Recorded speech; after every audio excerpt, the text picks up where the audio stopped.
ஜோர்டானின் பாலைவனத்தில் பாறைகளுக்குள் மறைந்த ரோஜா நிற நகரம் ஒன்று உள்ளது.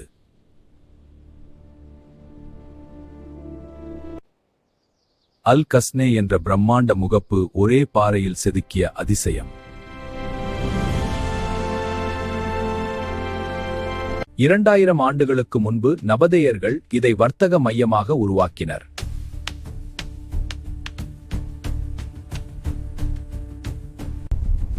கிழக்கு மேற்கு நாடுகளை இணைத்த முக்கிய வர்த்தக பாதையில் பெட்ரா இருந்தது.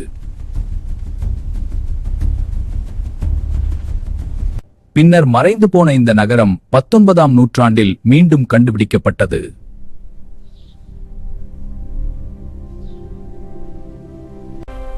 இன்று உலக பாரம்பரிய சின்னமாக பெட்ரா மனித கலை மற்றும் துணிச்சலின் சின்னமாக நிற்கிறது.